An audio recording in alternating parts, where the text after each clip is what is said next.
Welcome, friends.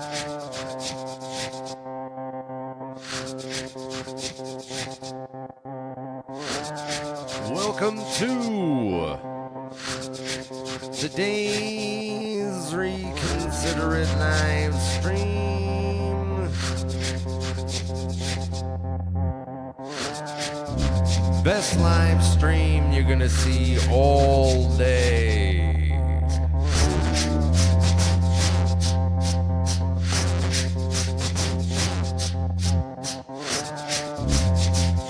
here on this live stream.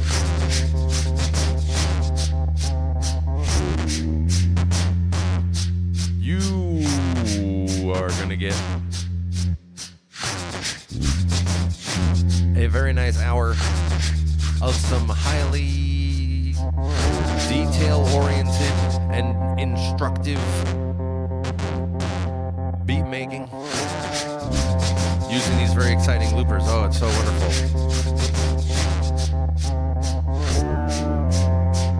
It's just vocals going in. So how do I make it sound like a bass line and drums and all this? We're going to be going through all of that today here on 505 Beatmaking.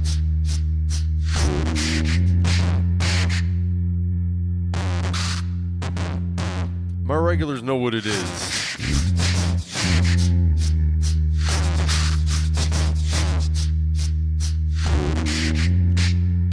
Speaking of my regulars, I see right now joining us, we have got Marco!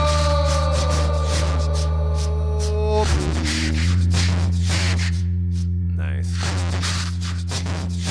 Also very nice.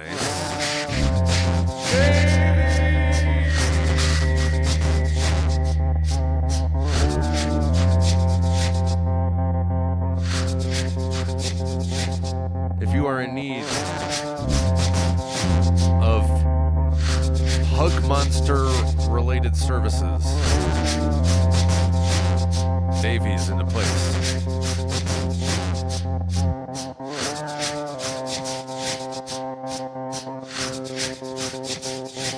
If you are new to the Reconsider It live stream,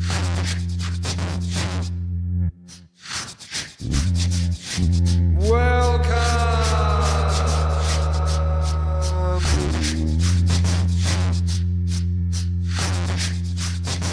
You made the right decision joining us.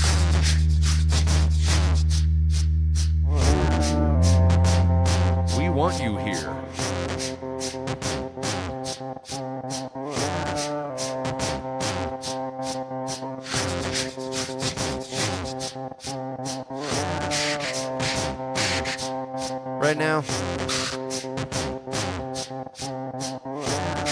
Right now, my friends, we are in a warm-up phase. We are just getting the blood flowing.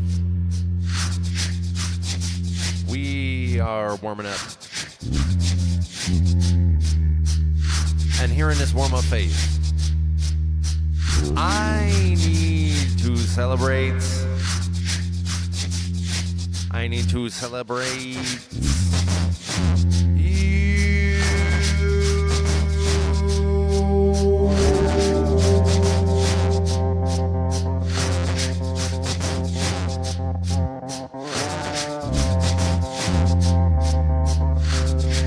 Whether you are here joining us live in the chat, or you are here joining us live, but you are not in the chat, or you are here joining us after the stream, watching on replay. However it is that you are joining us, I am going to celebrate you at this time in this way. I have got my drink. I am going to count to 3. I am going to clink the screen. You are invited to join the rest of us as we cheers along and celebrate our togetherfulness. And it all begins on 1. Oh, it's really happening. 2. Oh my goodness, it's very quick. It's really happening.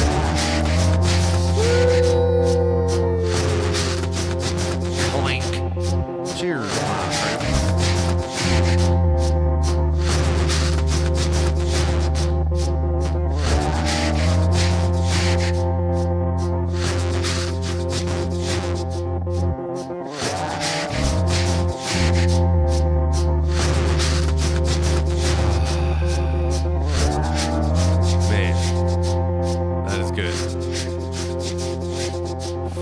Marco says best beats in town. Got the nice cheers emoji. This is really good. This is like this is really good. This is it's good. Please like this video. Please subscribe.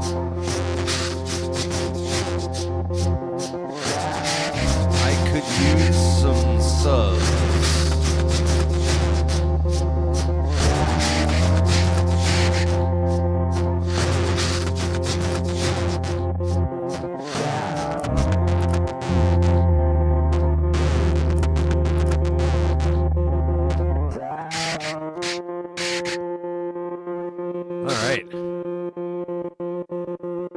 We have landed. We are here. It's happening. We are in the midst at this time of a very nice 505 beat making stream. Time has come. Let us begin, my friends. My regulars know what these 505 beat making streams are all about.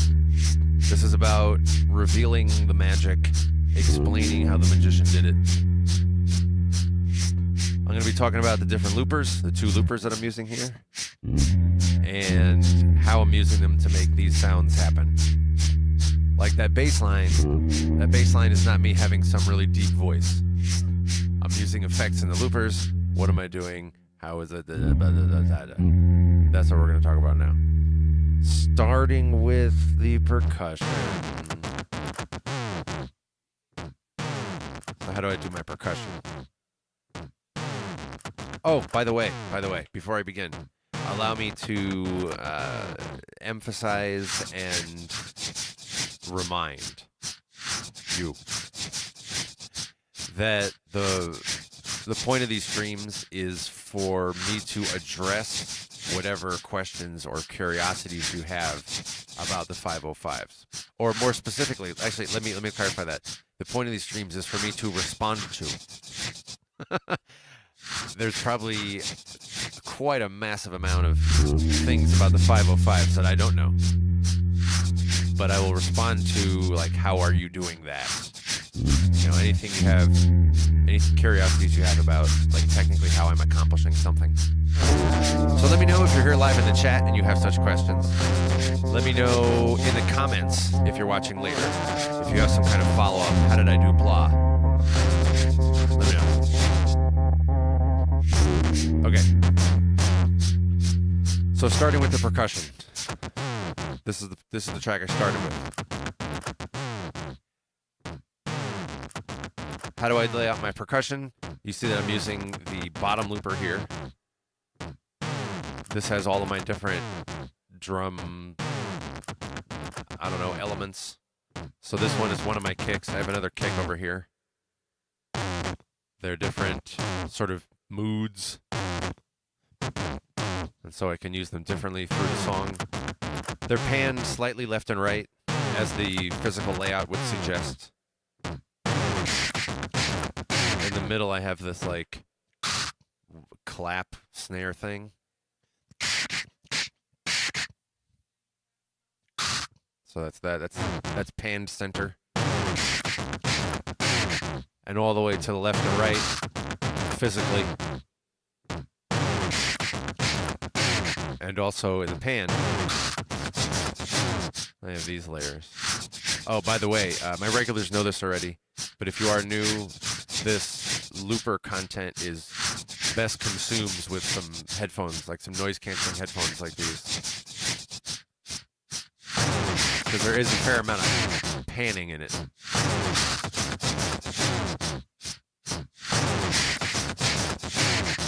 So how did I do this? Well, for this one today, the loopers let you stack multiple input effects. For the drums, I generally only use 2 input effects, likely with occasional exceptions. But today I did use only 2, and it was EQ and a vocal distortion. This is the Mark I looper on the bottom. This is helpful if you are thinking about whether you would be able to do something on these loopers. The answer is yeah, because even though you're hearing this sound like what it sounds like, this is really just me going like this. That's all I'm doing. But because of these effects, as follows, it sounds different. So it starts with an EQ.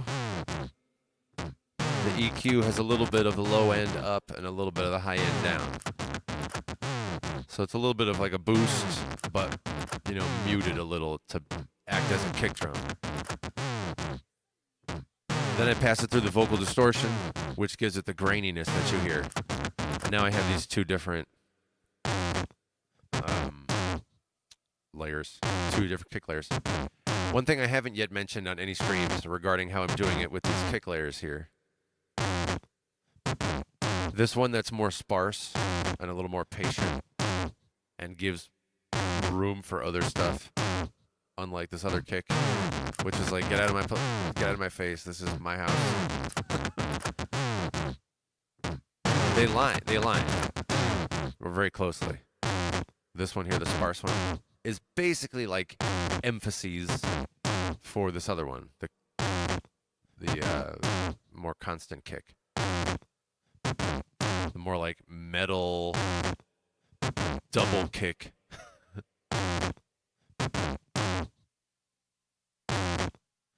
But the thing that I'm building up to is that this one that's more sparse, I have it set at higher volume than this other one that's like this. Partly so that the sparse one gets more emphasis while it's being played, and also so that when they overlay, the sparser one kind of has a little bit over it. This one also is suitable for being a little bit further back in the attention span because it's so constant. So there's a couple reasons why I changed the volume level on those. Then I have these hi-hat shaker layers. I've adopted a style ever since Glitchmoth. Shout out to Glitchmoth. A couple weeks ago, maybe, I forget exactly. He challenged me to use some of my empty drum layers, and ever since then, I completely revolutionized the way that I do my drums, which is awesome.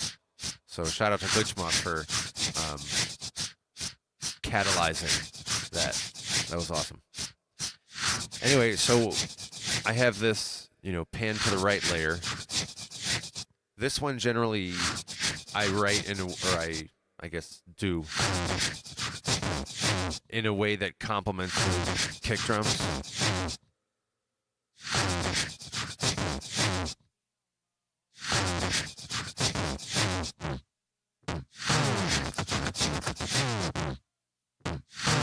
So I have one of my hi-hat shaker layers dedicated to that. And you can hear right away with this, I'll stop talking for like 1 or 2 rounds of it, but you can hear right away that it's layered. So this is just me going like tss, tss, tss, tss, tss, or shh, shh, shh, shh, shh. That's about it. And I just do a couple layers. This probably has like 3 or 4 layers on it. So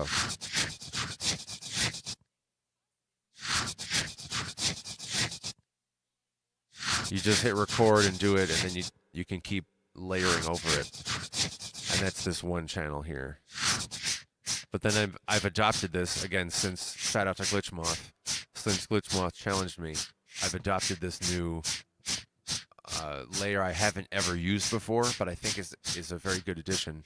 And it's just this steady, what do you say, hi-hat layer? This also probably has 2, 3, 4 layers on it. But it's meant to be just a steady, almost like a metronome. I think it adds a lot.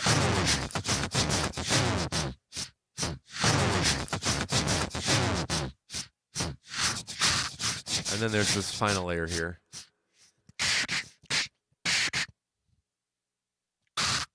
That's just me going.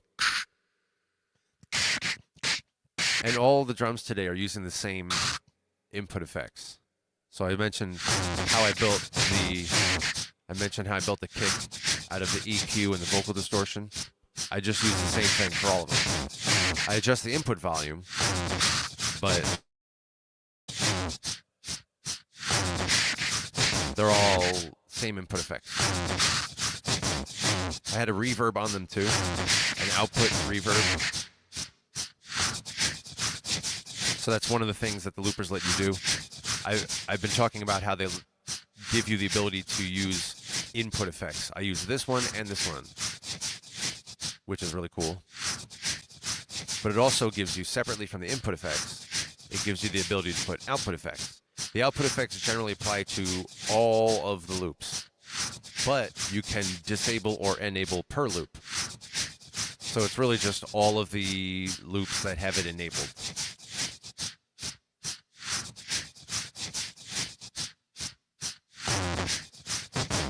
So you now are up to speed on how I made my percussion on this foundation of a beat that I'm still going to build upon as we keep going. Beyond the percussion, the next, low-level building element would be the bass. That's generally not where I go next when I build. I usually do the bass second here, after these other layers that we're going to get to in a moment. But structurally, I feel the bass is closer to the drums. How did I build this bass? Well, here you go. The top looper is the Mark II, the second generation. Marco says, this looks so fun. It is. Part of what I aim to reveal by doing these 505 beatmaking streams is that it really is pretty simple. Maybe a little too loud. It really is pretty simple to use these things. There's a lot of buttons. They look intimidating. And when you're starting, there is a lot to learn. But my goal here, I guess I have two goals with these 505 beatmaking streams. The primary goal is to meet demand, because a number of you have let me know that you wanted this kind of thing. Like, oh yeah, tell us what you're doing when you're doing this looper stuff. Show me how to do a da-da-da-da-da. I'm like, okay, I've heard enough people say it that I'll just, meet the demand. But a second goal of mine, which this one I bring, but out of the goodness of my heart, because I want you to be successful.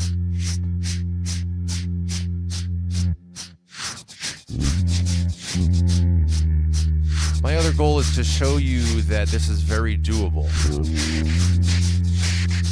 It looks complicated, but in fact, once you have a basic orientation to what is happening, there's not much. It's just like recording a loop and going. So you should feel very empowered. You should feel very empowered watching this stream and feeling like this is within reach. At the very least, you could just button for button mimic what I'm doing, and you'll have something. You'll have a starting point. So that's what, as I was saying, that was my other goal with these streams. The first one is to meet demand, and P.S. another reminder to let me know what you want to know about the loopers in terms of what I'm doing with them. How did you do that? What if you did this? As I say, Glitchmoth did that a couple weeks ago. He was like, oh, hey, what about if you did this? And now I've totally, fundamentally revolutionized the way that I'm doing my drums. So let me know stuff. Anyway, the bass. How do I do the bass? The top looper is really cool. It has so many new features beyond the bottom looper. The Mark II, that is. The Mark II has many features beyond the Mark I.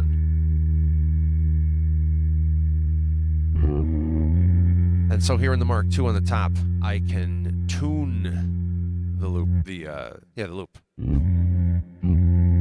Today, as you can see at the bottom of the screen, let's see, can I do this? Oh, look at that. This is dope. There it is. Yes. Look at me navigating this like left and right. Oh, it's so good. So I've tuned this one to B flat major. And that's because that's one of the cool new features that the Mark II has beyond the Mark I. So this bass line is not me having some awesome singing voice in a low baritone. Is that the word? No, you say bass. I don't have some low voice that I'm singing very deeply.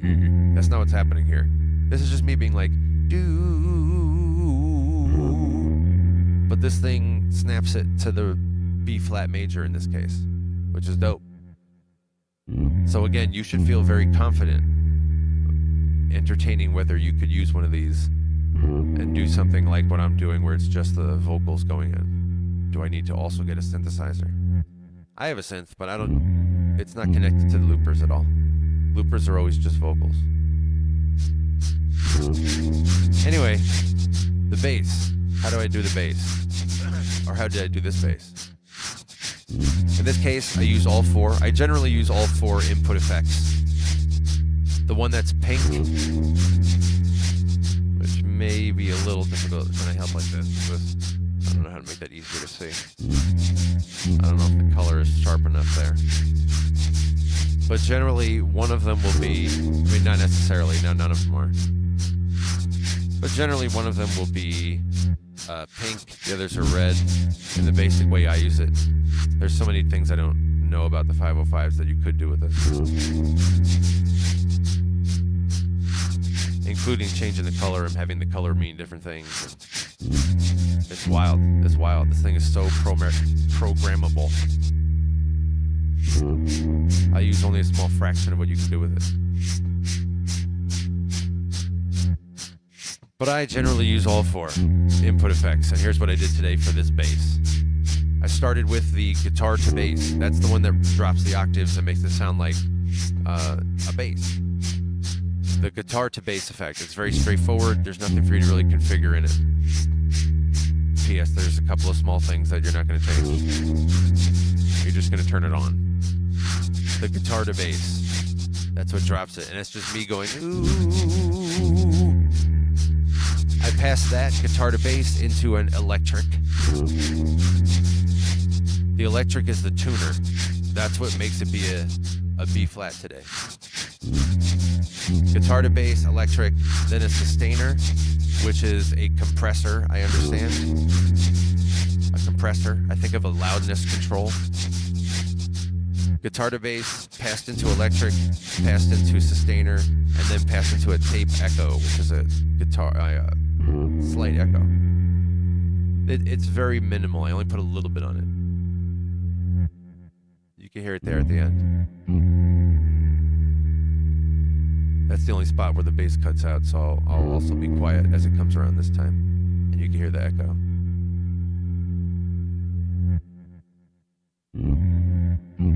The tape echo 2, that is. I do like to put a little bit of when I make my basses,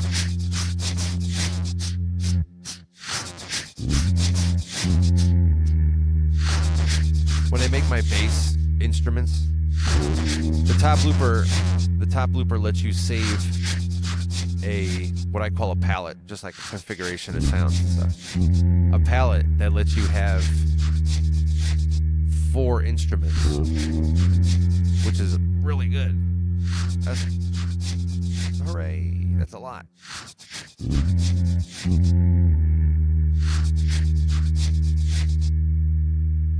One of mine is my bass, and then I have 3 more instruments. What's an example of the other 3 instruments I have? Well, this thing here, you recall from earlier. This thing, I don't know what you call it, but I can tell you how I made it.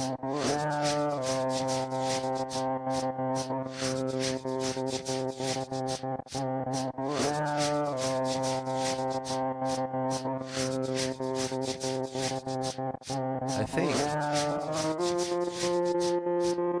Hold on, let me find which one it is. this one.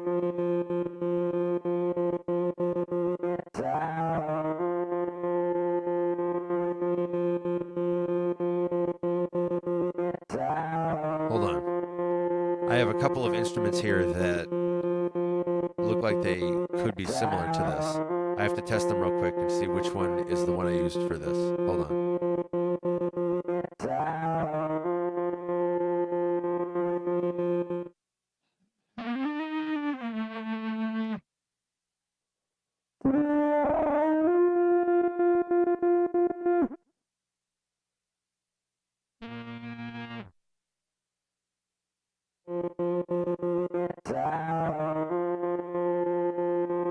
Alright, I got it.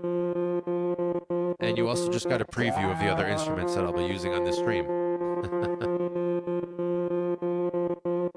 So this one here, this instrument you're hearing now, this is the one that I generally, again, my instruments are physically positioned corresponding to how they are panned. So my center loop here is my bass, and it's panned to the center. And then the ones that are to the left and right are panned to the left and right, a little and a lot correspondingly. So this particular instrument I double up on most of my loops, most of my beats. And I have two loops of it that are generally complementary. They're both a little left and right. In this case, they're sort of harmonizing with each other. But here's one of them, the one that's a little to the right, versus the other one. One of them's up, one of them's down, kind of.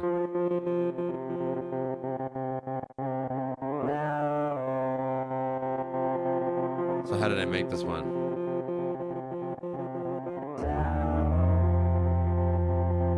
Once again, I used all the four input effects. This one is built first upon a distortion. Distortion is dope. That's one of the big upgrades. I think I counted 5 or 6 the other day. There's only one flavor of distortion in the bottom looper, and that's the one that I built the kick and everything. They're all built out of this distortion, which is cool. It's a nice distortion effect.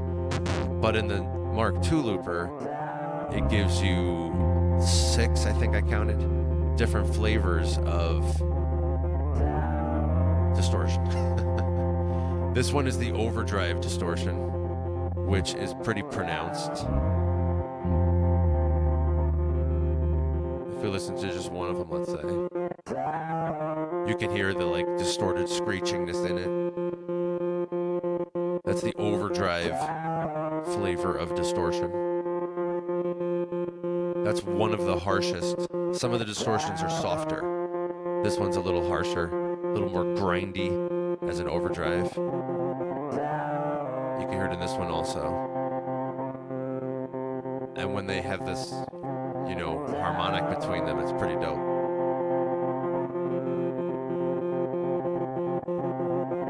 So again, started with a distortion, the overdrive flavor. Once again, I'm not doing anything special a cappella. When I record this is just me going like, do something very, very straightforward. It's just the looper making it sound cool. That distortion I pass into the electric, which is the tuner. Then I pass it into a step slicer, which you can hear very clearly. That is the one that's pink over here, if you can see the color, which might be difficult. Maybe I should get some kind of shade. It's kind of bright in here.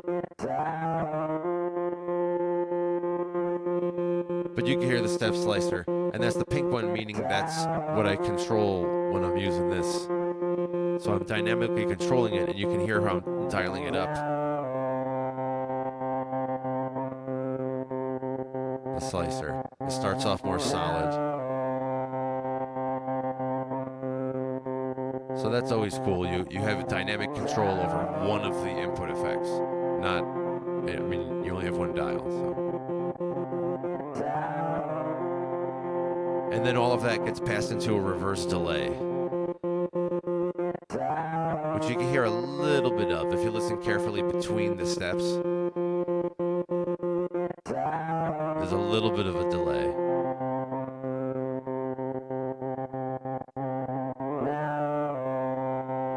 Not a lot, but it's a reverse delay. That's the one I was using here in this one.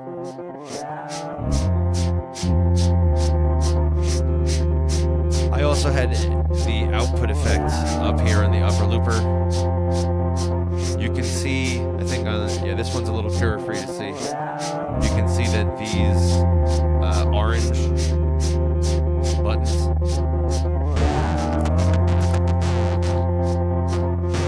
some of these orange buttons here, this one is not lit up, this one is not orange. That's the output effect enabled button. So what that means is, when I use my output effects over here, it's only going to work for the ones that have the output effects enabled on. I usually don't apply output effects onto my bass. I like to keep the bass like a steady thing all through my beats, but sometimes I do enable that if it's part of what I'm doing with the song. In any case, right now I don't have the bass on. I have everything else on, like these other ones here. So when I apply the output effects to them, it will apply to these. The output effect I have enabled right now is the gate reverb. Oh, that's dope. You can hear that.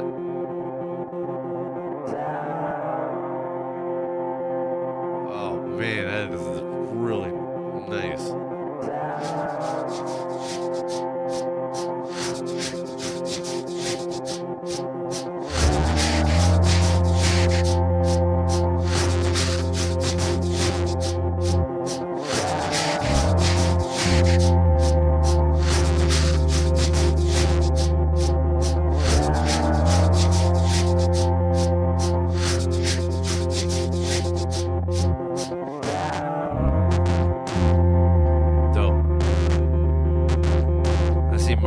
That's surreal. Yeah, it was. That's really nice. I'm looking forward to saving this.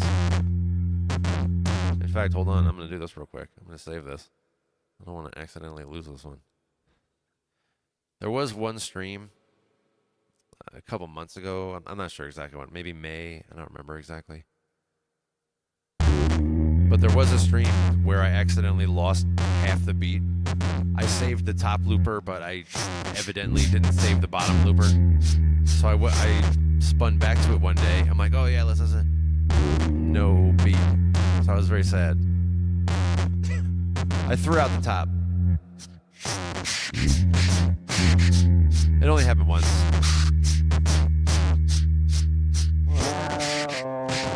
So at this point, you are fully caught up regarding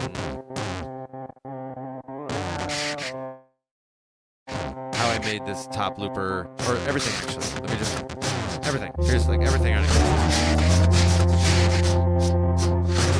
You're fully caught up on how I made every part of this.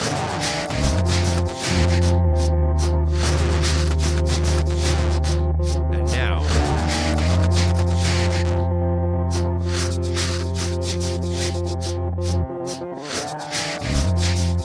I'm going to start adding some more. Because I have got 2 empty slots and 2 more instruments to use. Both of which you got a brief preview of earlier in the stream. So now, the time has come to use them. And the question is, which one will I use for which purpose?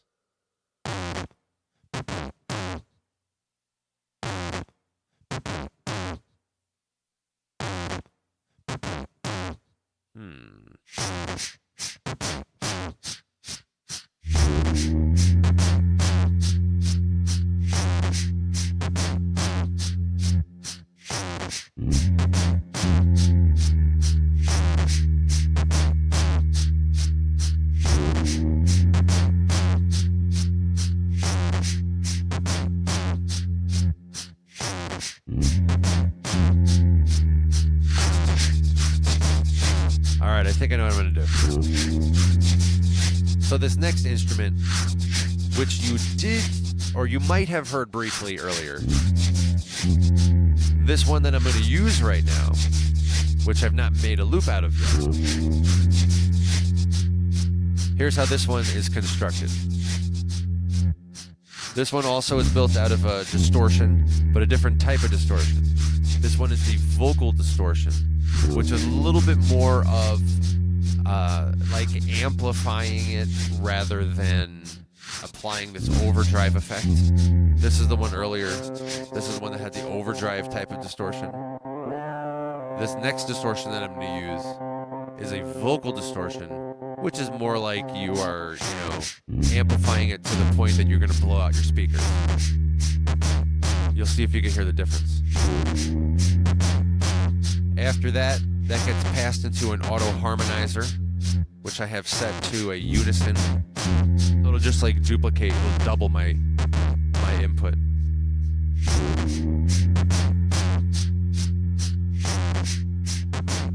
As if I have another person singing along with me. Singing, quote unquote.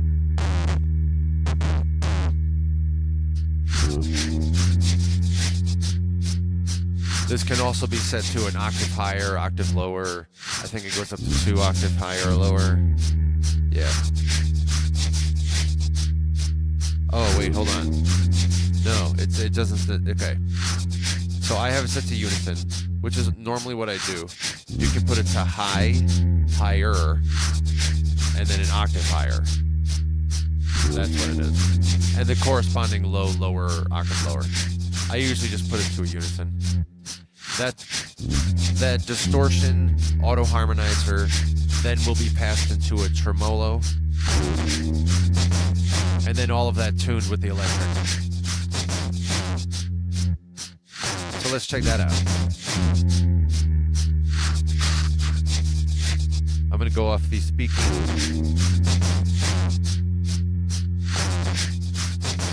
Off the speaking mic and change it into the instrument mic.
All right.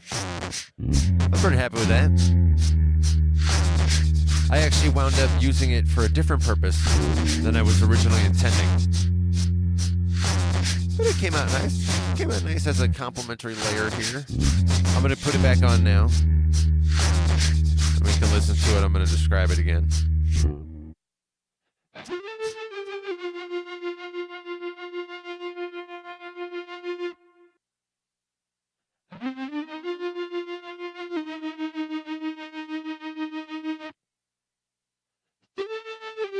So this is built out of the distortion vocal type.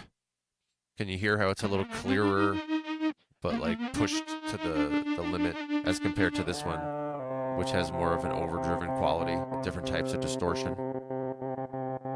These are cool enhancements as the Mark II has over the Mark I when it was released. So anyway, the distortion, vocal type, the auto harmonizer, unison auto harmonizer, passed into the tremolo, the most obvious, and then the electric, the tuner.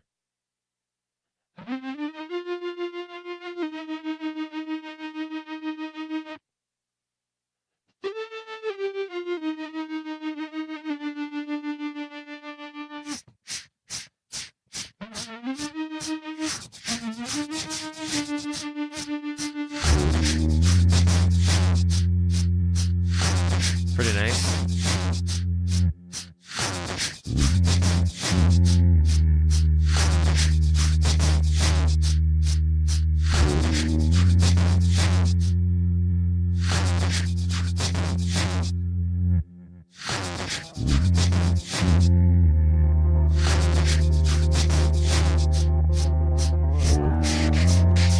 I have a very big shout out to right now, of course, to Glitchmoth.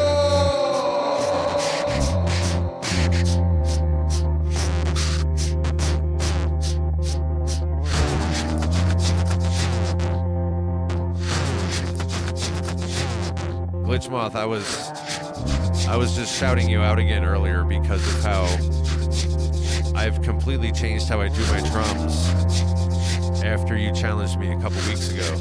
And now it's very different and it's much more enhanced. And I'm really, really happy with how that's come out.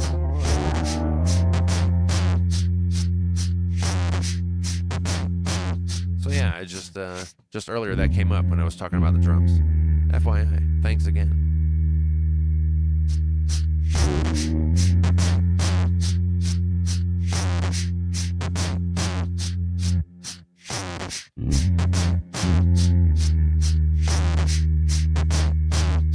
So you're seeing every little piece of how I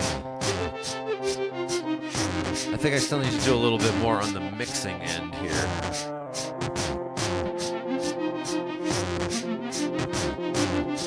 That is something, that's maybe a tip I would give, a pro tip.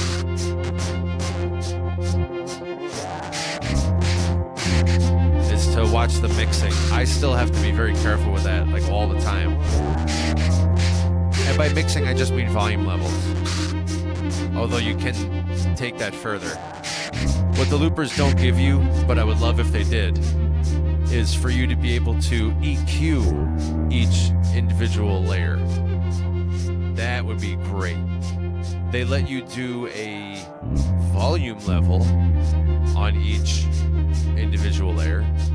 So I would like to at least have a high end and a low end EQ on each individual layer. That would be really, really, really awesome. If you can give me something more sophisticated than that, like a 4 bandwidth, you know, I'm going on the track thing, and I see 4 little joiners there that I can mess with that span the high end. You know, I guess what do you have? Like low mid, high. That would be the greatest. I'd be extremely happy with that. Because sometimes that's what I need more than volume level.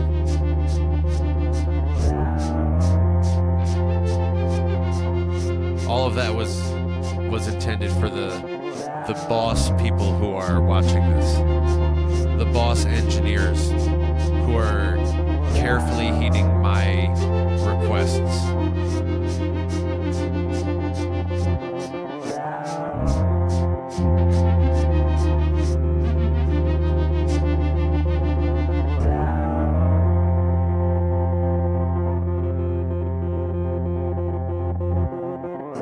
So this is good. We are caught up at this time. Once again, you know every piece of how I made the beat you're listening to. You should feel very empowered if you are considering doing this kind of stuff, or if you are an existing 505 user and you just want to see a different artist perspective.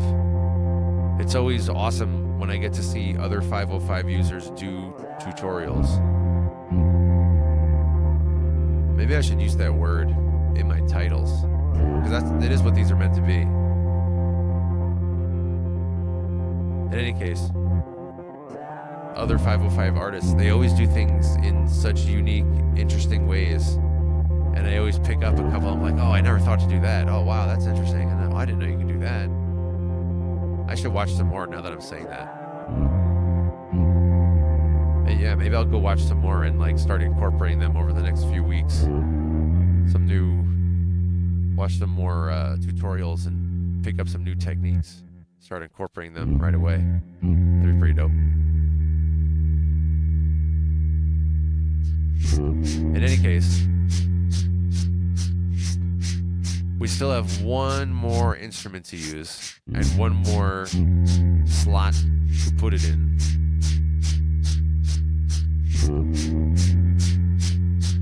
Yeah, this metronome hi-hat layer, I really think was the right move. That's something like that is usually what's missing from my beats. My beats are usually these. I once had somebody describe them as jagged. If you're extremely familiar with my catalog from just mad years ago, including decades ago, this was from Mr. Scott. Mr. Scott, who I rapped on a couple of his beats. We did a few songs together.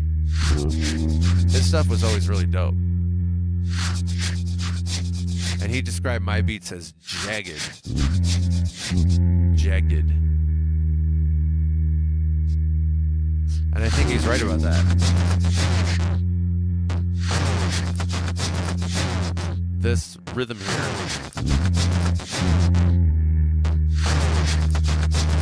This is pretty jagged. Including this hi-hat. This thing, including this. This isn't exactly steady. There's a lot of jaggedness to it. When I bring in this like clap snare thing, it's meant to be some element of steadiness.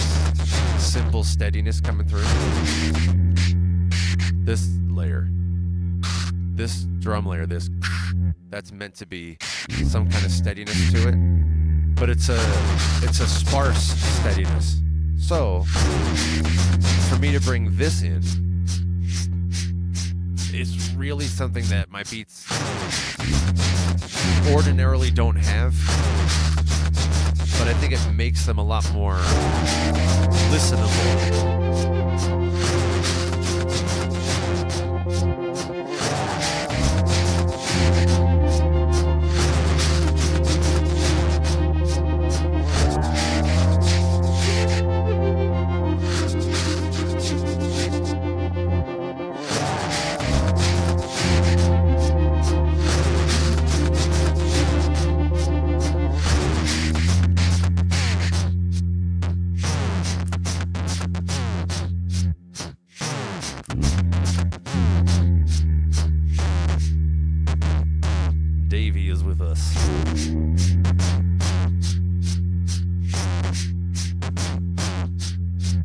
Glitchmoth is asking about a flanger and whose beats did I say? I am very confused. I do not know what you are asking about. I'm happy to respond, but I am way not in sync. That must have been from a couple minutes ago, and I don't know what I was saying at the time. Yeah, it does. It looks like 2 minutes ago, according to these time-telling devices. These time devices. Good old time devices. All right. So there's this. There it is. There's this final instrument that I'll be using for this final available slot.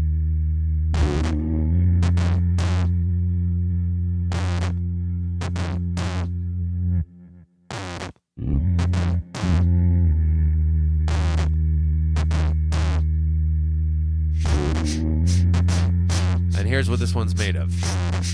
This one also you might have got the preview of if you heard it back earlier on this stream. But here's what this one is made of. This one that I'm about to use, that I don't yet have a loop of. This final instrument is made as follows. It's made out of a synth. Synth, I usually describe, the way I use it, is like a brass, like a muted brass. Shout out to whoever it was that came up with the term muted trumpet. I forget who came up with that, but that's pretty much a good description. Some kind of muted brass. That's what this is built on. It's the core sound we're coming through with. That's passed into the electric, which is the tuner. Then that's passed into an octave, which is an opportunity to put either an octave down, like a duplicate layer, an octave down, or 2 octaves down, or both 1 octave and 2 octaves down. In this case, I just put 1 octave down. And then all that's passed into a tremolo. So the synth, which is like a muted brass, passed into the electric, passed into the octave, 1 octave down, passed into a tremolo. So I'm going to go off of the vocal mic. I see Glitch Moth has clarified the question from earlier, and I say, oh, now I know what you're talking about. Glitch Moth says, whose beats was it? Was I talking about that we did a couple of collaborations tracks together? That's Mr. Scott. Mr. Scott. He doesn't, I don't think he releases beats. I don't know if he ever released beats formally. It was just kind of like someone I knew, and in our discussions, it came out that he did beats. And I was like, oh, no kidding. I am a musician. I rap. And he gave me a few beats. I rapped over some of them. There's a... I'm trying to think if there's one available on my YouTube page. I think the answer is no. But here's a secret. Don't tell anyone this. This is just between you and me. This is just between us. You can see some of my old stuff, like from 2005 or whenever I released these things. 2005, 2009, that era. This is like the old stuff. When I was making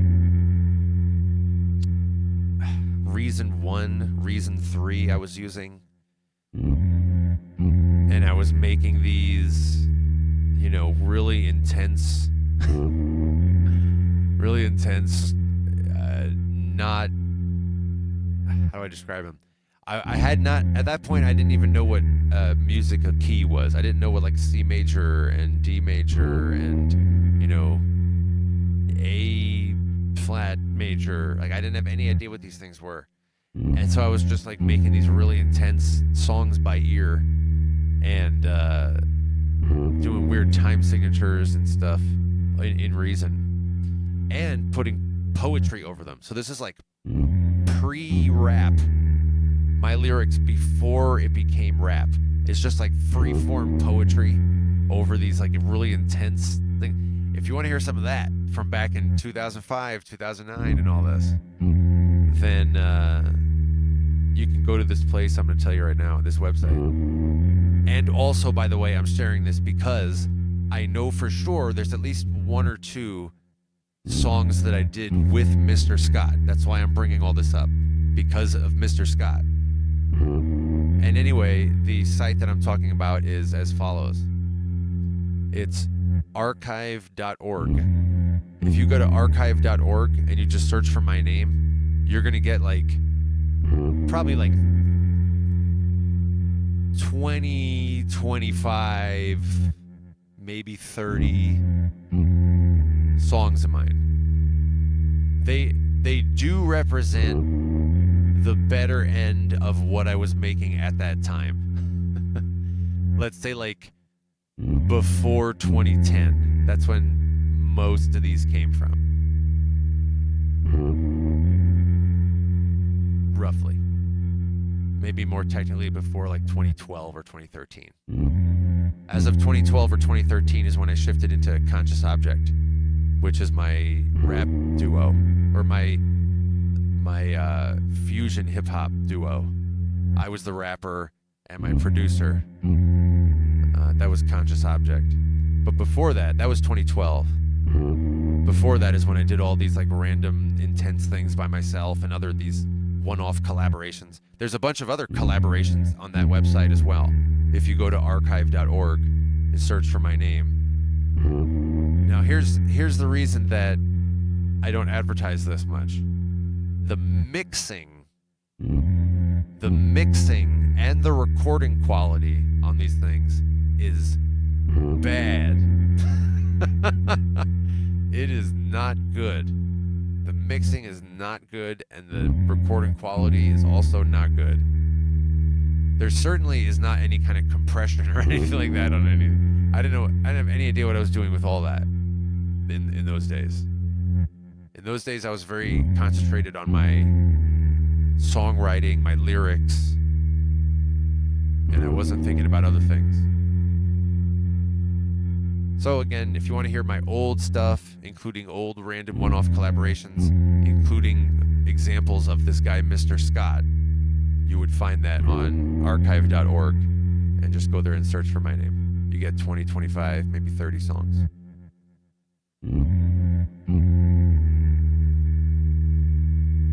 Happily, though, I'm happy to say that George G's is with us, which is great.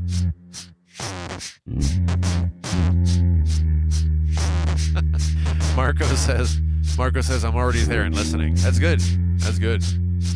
There's also instrumentals there.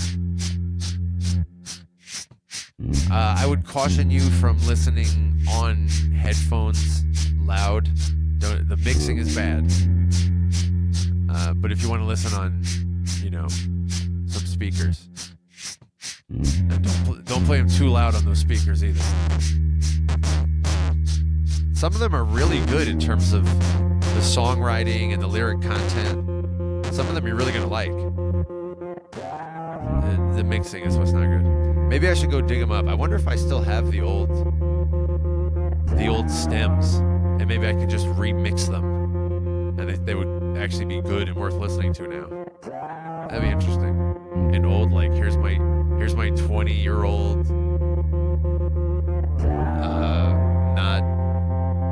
not very well done songs, but which do have some sincere artistry and genuine charm to them, and reflect like my actual the progress of my soul through eternity.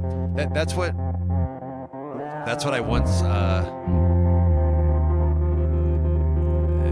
described as like a one-sentence description of like what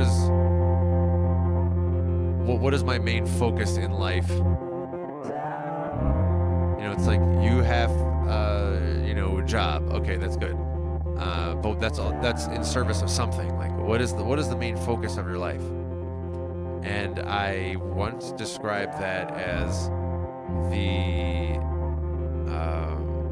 progress of my soul through eternity, or something very similar to that.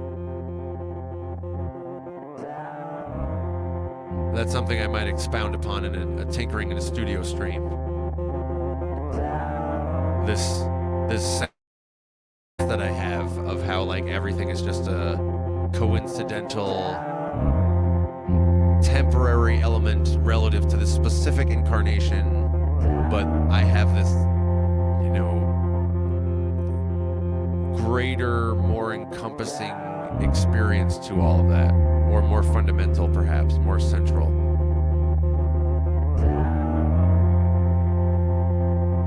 Something that transcends all of that. The progress of my soul through eternity.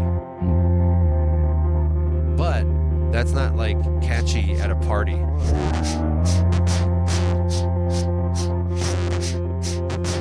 It's like, hey,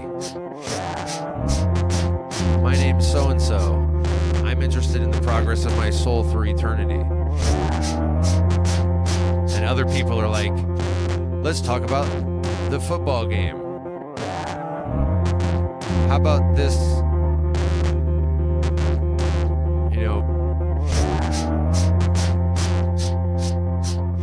how about this movie? Let's talk about this movie or this TV show.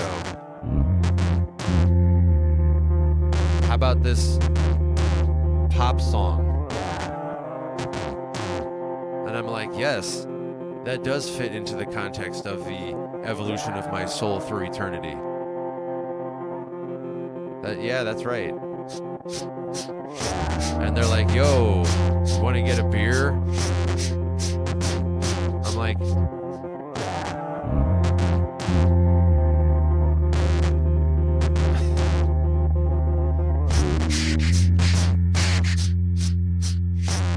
all of that, perhaps more in a Tinkering in a Studio stream. Right now, we are more focused on these 505 beat-making tutorials. So, friends, once again, there is this final instrument.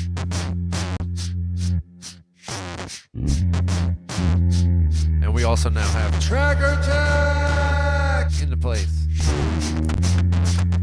We have this final instrument, my friends, which is made as follows.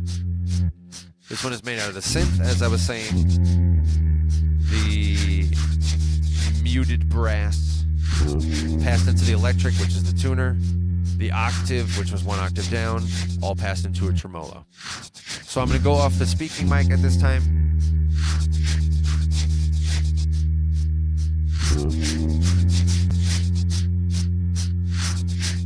And I'm going to go into the the looper effects. I see Marco has reported back from listening to my old stuff from 20 years ago. And he says, they're cool, exclamation point.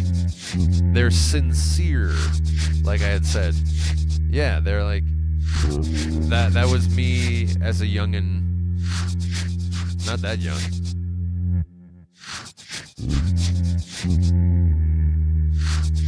Glitchmoth brings the hot insight. There's no screens on the path to eternity. So this is the kind of conversations I love having. This is the kind of stuff I look forward to having if it comes up in the chat during Tinkering in the Studio streams. I have found that the way that the flow so far, all of this, everything I'm about to say is a so far. This all could change. But so far, in Tinkering in the Studio streams, I have allowed what happens in the chat to determine what we talk about. And so it varies a lot.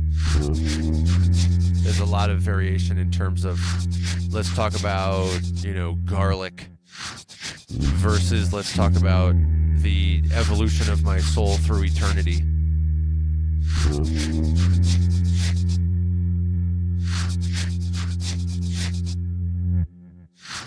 And when the chat is not active or not as active, then I turn it more into like an unspoken stream where I don't talk much at all. And there is place for that, but I am wondering about how I can introduce an element of me just leading a conversation on some topic regardless of what's happening in the chat. That's a third option that I've not yet explored, that I might start exploring during a tinkering stream.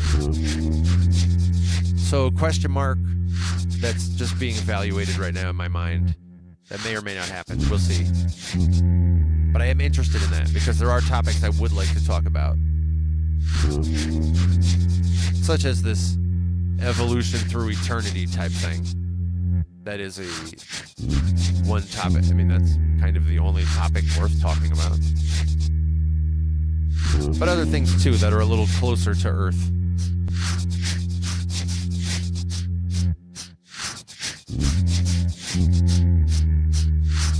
Tracker Jack says he should show me some of his pre-2005 beats. Some of them don't even have a bass line. Yeah, man, I mean, when we were young, the kind of stuff we used to make is very... You know, one of the things that I used to have a friend when I was in, grade school through my early 20s, and I haven't talked to him since. But he was an artist also. He was a painter. And he used to say stuff like, because he was a painter ever since he was, a little kid, I think. I'm not sure when he started. He used to draw and stuff since he was a little kid. So it was like thoroughly woven into his whole lifestyle and character. And he used to say this kind of thing where he's like, man, when me and him are hanging out at, let's say, age 23 or something, and he's making these really dope paintings. And he's like, yeah, sometimes I look at this stuff and I think I'm doing pretty good. I think I'm doing all right. I'm like, oh yeah, that one was really dope. But I'm looking forward to the kind of stuff I make when I'm like 40, 50, when I'm like 80 years old. And I'm like, yes, this is the attitude right here. And that's kind of how I feel about my music as well. I look back on what I did when 2005, like I was saying earlier, that you can get if you want to go hunting through the internet. That old stuff of mine. Back then, I was like, oh, this is so dope. But looking forward to what I make now, i.e. 20 years later, what I do now is a lot more listenable. My old stuff was very challenging to listen to, rewarding to listen to, but challenging to listen to. And I'm looking forward to what I do in another 20 years. How much doper is that going to be? I mean, just think about the fact that I'm already considering, it's at this point I'm planning. I am planning to get another looper, another Mark II looper, because this bottom one has some technical issues, it's getting worn out, and I may as well get the upgraded one anyway if I'm replacing. Well, if I'm replacing it, you can only get a Mark II now. You can't get a Mark I anymore. In any case, what I'm saying is, within the scale of months, I don't know when I'm going to do this, but within the scale of months, I am going to get another Mark II looper, which means I'm going to have two Mark IIs. That already means that things are going to get up to a new level of dope, because then my percussion is going to have all these enhanced features and things, and I already have some really cool ideas about things I want to do with it.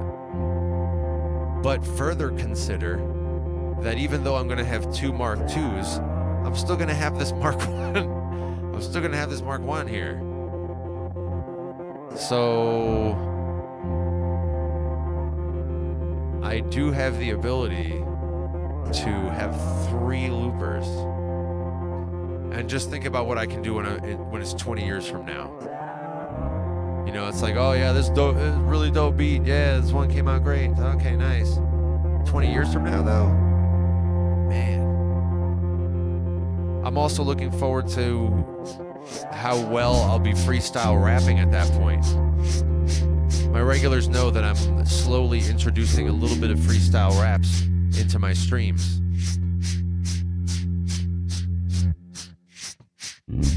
In 20 years, that's going to be so much doper.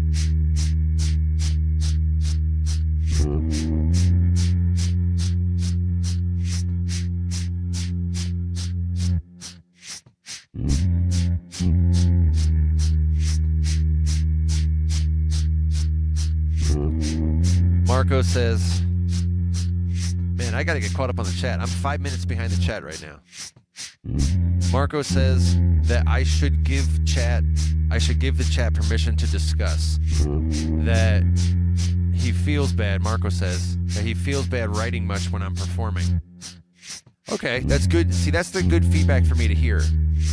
In a tinkering in the studio stream specifically, and I realize this part might not be obvious, but in the different types of streams, there's different things that I'm doing. So like in a 505 beatmaking stream, I'm usually pretty focused on the loopers, the technical details. Today I'm going off on a tangent a bit, and I'm like getting meta about the streams, like, oh, in this stream, in that stream. Usually I'm a little more focused on these. In a loops and chill stream, I'm concentrated on doing a beat, and then I stop to talk, and then I'm concentrated on doing a beat, and then I stop to talk. So there is a little bit of difference in terms of what I'm doing on the different streams. But in a tinkering in a studio stream specifically, in my mind, that's like a total free-for-all.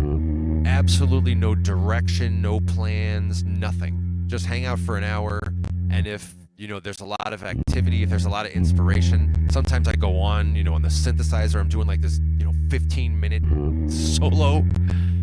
If things really get in a groove, then the tinkering in the studio can go on for 2 hours or more.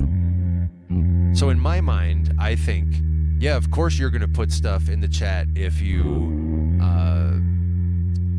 there in a tinkering in the studio. But it's good for me to hear, Marco, the feedback you're giving me, which says that you, from your perspective, you don't want to disturb me.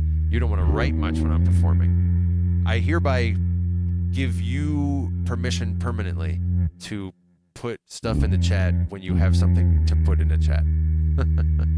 If you have something and you're like, oh yeah, let me say this. Oh wait, I shouldn't. In those moments, you are hereby granted permission to do it, to put it in the chat. You have that privilege at this time. I hereby grant you that privilege. But it's good for me to know that. So maybe on those streams, at least on tinkering in the studio streams, when it's meant to be a free-for-all, maybe I should say that, because I currently don't. So that's good. That's good for me to hear. So this is good stuff. This is why I tell you to put stuff in the chat, or I invite you to, because there's all sorts of things that I don't know and I don't realize about what would make this a better experience for you. And that's my top goal with all of these streams, is to make it a good experience for you. So do tell me that. And Glitchmoth is asking a related question regarding what is the introspective nature of a plant. That's good, yes.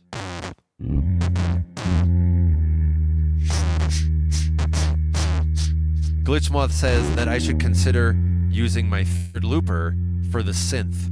Now, I had not considered that. I had not considered that. Because the third looper would then be the Mark I, which is the one that cannot tune to a certain key. But if I'm playing the synth, then I'm tuning it to the key. So I wouldn't need the feature in the looper. I hadn't thought of that. I would still need to MIDI sync it.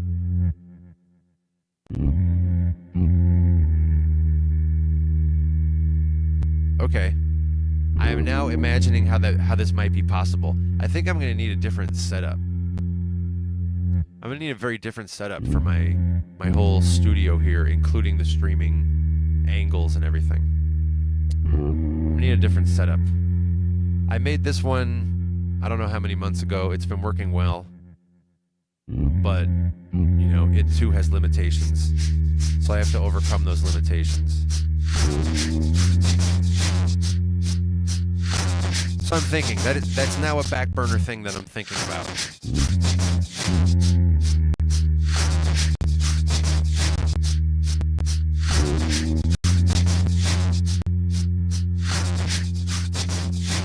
I see there's some comments also regarding what other gear I might get. That's good. So I want to hear your ideas about that, because, for example, I never would have considered getting this Hydrosense. Never, ever, ever would have thought about it. But Viral was selling it, And I said I wanted it, and he said, all right, and he gave it to me. I mean, he didn't give it to me, he sold it to me. And it was like such an easy, quick transaction. I didn't have to even like put too much thought into it. It was recommended by people in the community. It was like, oh yeah, this is a good synth. I did a little bit of searching. It did seem to be regarded as a good, baby's first synth. So I got it, and it's been a good addition. And so now I'm seeing some other thoughts. I don't know, Tracker Jack, are you saying the Octatrack is a device? I feel like I've heard the name before, but I'm not familiar with it. George is saying the UBXAD.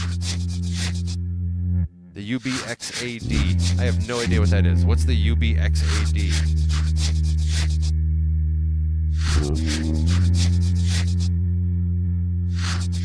I'm going to do this additional instrument here. I encourage you to tell me lots of stuff about gear and like give me a brief example of what each piece of gear does. This final instrument here, while I do this and then I get caught up with you in the chat, this once again is built out of a synth, electric, octave, tremolo.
We got this final instrument on the books.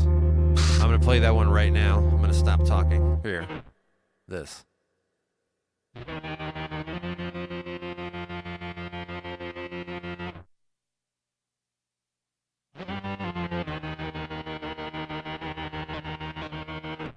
So you can hear the octave in there.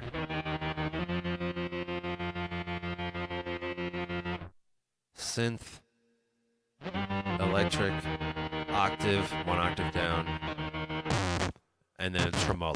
The tremolo is pretty obvious too, you can hear that. The octave is the one that I was controlling here. I had to tune that.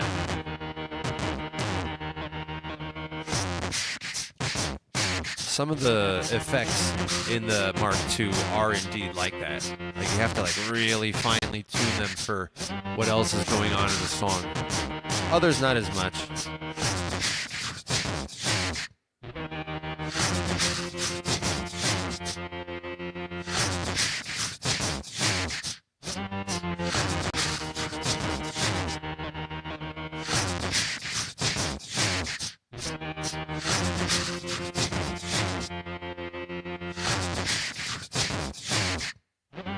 see there's some more description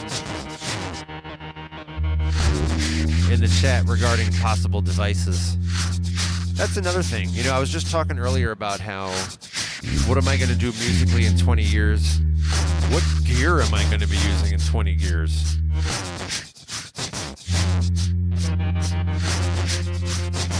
That's also interesting to think about. And who knows what kind of new gear there's going to be.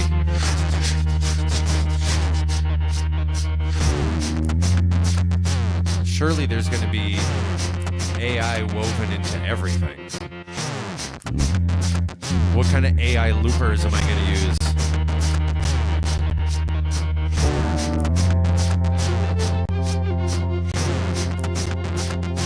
Or AI,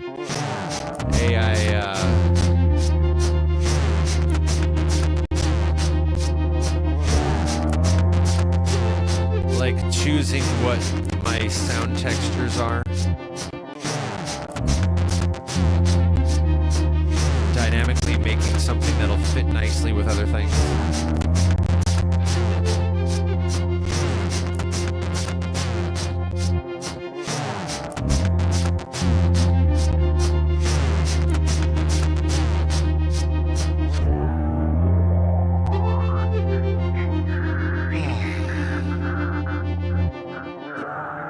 Nothing beats a low-pass filter.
Friends,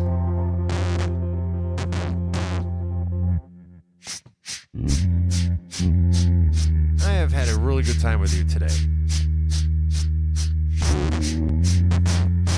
This has been a great 505 beat making stream. You know every element of how I made this beat that I'm going to bring into full force right now, immediately. Listen to it.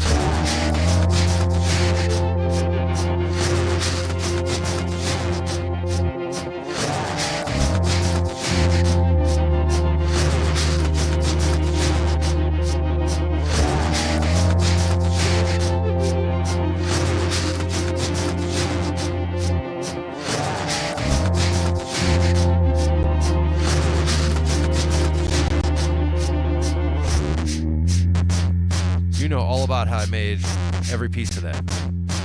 This is awesome. Such a good time. I love connecting with you like this.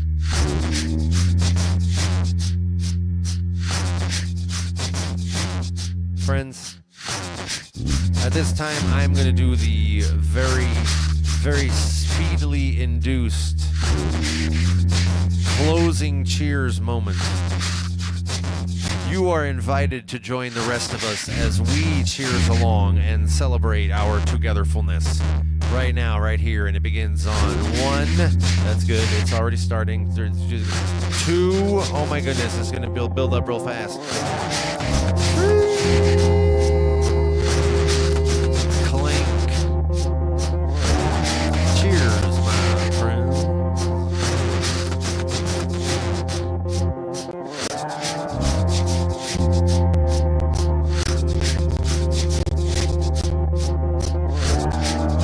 That's good. That's really good. Please like this video.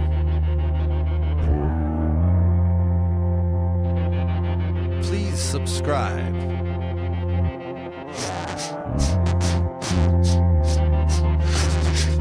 I could use some subs.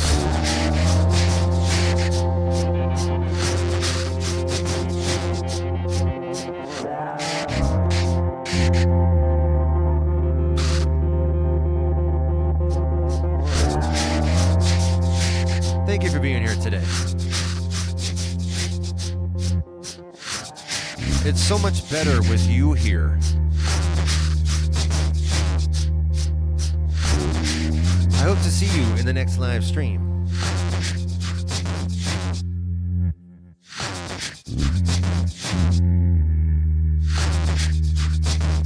My regulars know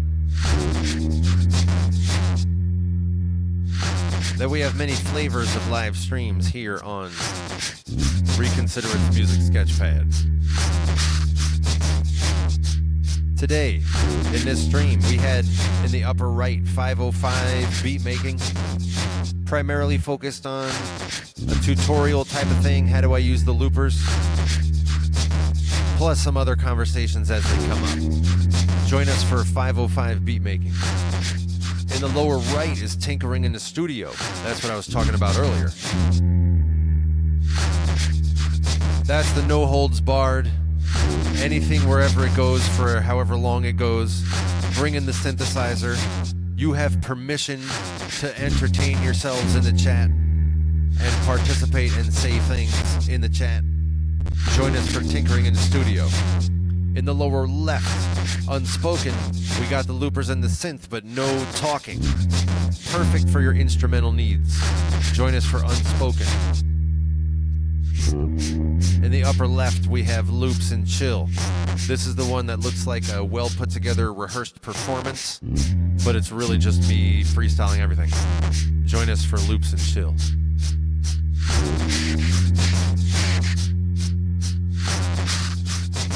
And whatever it is, whatever kind of stream it is that you join us for next time.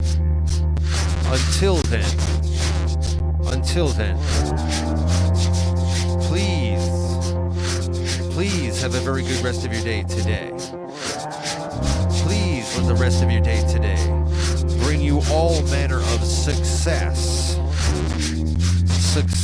and healing. Please let the rest of your day today. Please let the rest of your day today bring you to entirely new levels that you didn't even think were possible for yourself. You knew that maybe other people could have this, but you could have this, you could live this.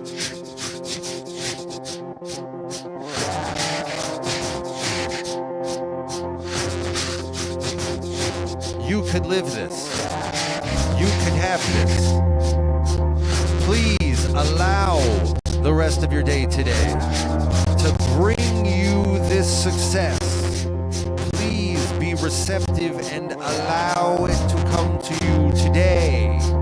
And I will see you in the next Reconsider live stream.